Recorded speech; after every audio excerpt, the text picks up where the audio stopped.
Thank you so much for joining us from Greer's OC I'm Kelly Moody with From the Dressing Room, and we're here at Sagerstrom with some of our crew and cast from Jersey Boys. We have Matthew Leiner, our stage manager, Hayden Milanitz, who plays Frankie Valli, and Quinn Van Antwerp, who plays Bob Gaudio? Oh gosh, one of these days I'll get it right. But we're gonna go ahead and start off with this question. So Jersey Boys is a show that moves through the decades. How does that alter your acting or the design of the show and how the story progresses? Well, the best part about it is we get to play 40 years of these people's lives, which is pretty amazing. So, I mean, anytime you as an actor, you get a part that kind of pushes you as much as these ones do, it's really like a great honor to have, because it makes you kind of a better performer, it makes you a better person. And then, most of us have done this show for quite a long time. So sometimes, year 4, you're like, oh, I never knew what that moment of that person's life was like until just now. It's been interesting to kind of grow into these roles over the years.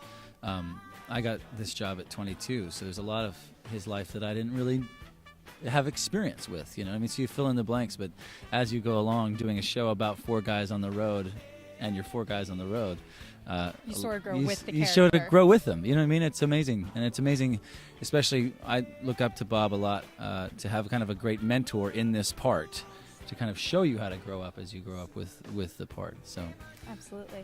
Yeah. How does that affect the design of the show, do you think? It's an interesting question. The design of this show in particular is amazing with the way the set was constructed. Being basically a unit set, we're able to paint a picture with very minimal movement and really be true to the acting and the story itself. And with that being said, back in the 60s, back in the 50s, it was a very simple time so with that, the simplicity of this set allows the honesty and the story to cut through just that much more. There's not much distracting. We want you to focus on what's happening with us, not what's happening around us, right. So that's what's most important about this story. Absolutely. Yeah. Another question for you, Matthew. Mm-hmm. What are some of the challenges in the stage transitions during the show that leave you really relieved once they're over? This show has such a pace to it, and that the second we start, it just rolls. There's no way to not have you just sucked in. So you can imagine that as much as you're seeing on stage, there's 10 times the amount happening backstage. So not only all this choreography and all the transitions that you're seeing, everybody has to make sure we know where our crew is, everybody's in place, or you can be run over by a set piece. And it's our job to work with the local crews here and make sure that everybody is safe and that our cast is safe and everybody knows where they need to be and what they're doing. Absolutely. Since this show is based on the real-life story of Frankie Valli in the 4 seasons, has that altered any of the preparation that's gone into this performance for you guys as actors? Frank? Yeah, I think being that it's the real true story of Frankie Valli and the 4 seasons, there's a lot of research that's done, because you kind of want to do this role justice and do the history of it justice. Yeah, so there's a dramaturgy class that they so graciously provide for us with a dramaturgy booklet the size of, I don't know, huge. So, and we kind of just dive into the history of. I think that's the golden ticket of doing it justice is diving into the history of these guys. Do you think it leaves you with a little bit less creative room to really design that character because you are basing it off of someone who's real? I think with this specific role in this show, they have certain things that work and that they're used to working. So coming into this show, I kind of had to cater towards fitting into a sort of structure that has been working. With that, I think as a professional actor, you within those boundaries, you find how to live, and how to breathe, and how to be yourself within those limitations and working structures. Yeah, I actually think that when you get something like this, it's actually oddly creative in another way. Instead of creating something that is entirely brand new, it's almost like if you were a painter, you got to like copy Rembrandt's over and over again until you painted like Rembrandt. Does that make sense? I think that people do that. I don't know if that's a real thing or not.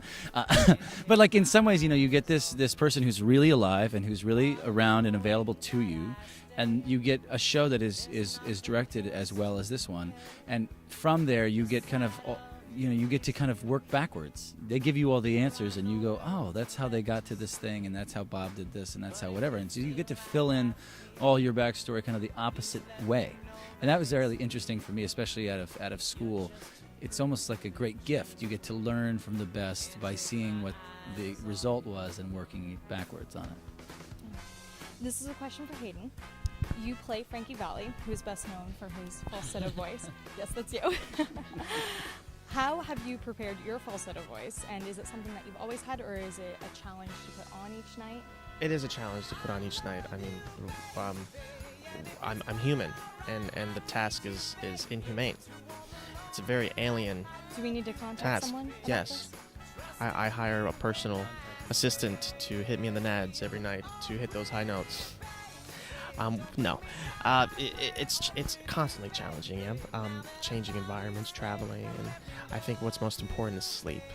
For me, I think that's the golden ticket. Definitely. But it's forever evolving, and they provide voice teachers for us, which is great to acquire that skill. Was that a range that you always had? It was a talent. It was a talent that always lived within me. And Just then waiting to be awoken. and yeah, exactly. And Jersey Boys awoke it. They awoke it.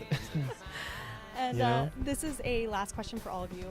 Out of everything on this whole tour, it's been going on for quite some time now, what has been your favorite memory throughout the production? Anything? Anything. Wow. Well, I have to say, I really do like working with him. Not his big head, but I do like working with his big heart. Oh. But honestly, I California. No, California's it's really awesome. exciting to be back in California. We haven't been able, we haven't been. I've never played California. A lot of us have never played California, and I actually went to UC Irvine, so it's like kind of a homecoming for me. So I think it's very, very special to be here. We've been tapping our feet to get to the West Coast. Every city's amazing, yeah, in their own respect.